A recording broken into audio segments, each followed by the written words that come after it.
Hey, what's up, lockdown fam? It's Tuesday, and that means Ian is here with some computer nerdery. We've got Google Sheets today. Don't be frightened, it's actually pretty cool. Come on in, the water's nerdy. If you have a Gmail account, then you already have access to Google Sheets. Just go to sheets.google.com and here you go. A spreadsheet is a bunch of rows and columns that you can fill with interesting or not interesting data and then make them have relationships. Not that kind of relationships. Now that we're all in lockdown, we want to get in touch with our friends and family, perhaps on the other side of the world.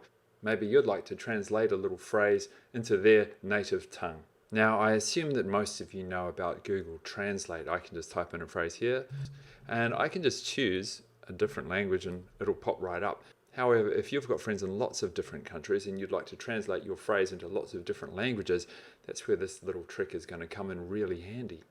Let's start by coming up with an English phrase. Hello, I have always admired your powerful thighs. That's just a nice general compliment.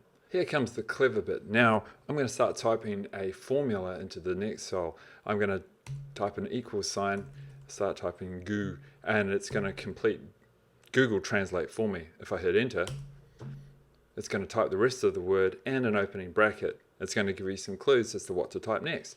Now, the text is basically going to get from the cell above, so I'll just click there. It's going to fill in C4, comma, source language, we know that that's English, and then the target language, we're going to put it into Spanish, for example, and close the brackets.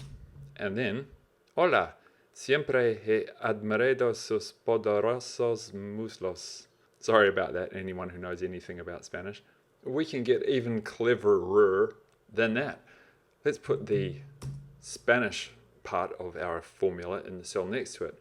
Then we can put in some other languages. Dutch, German, Chinese, Russian. Now I'm going to alter the formula.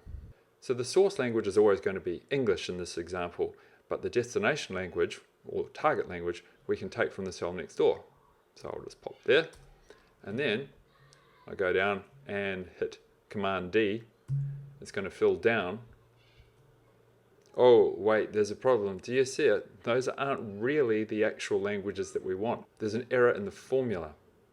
Instead of always going to C4, this is basically using relative references, so it's referencing the cell one up. We want it to always take the source from C4.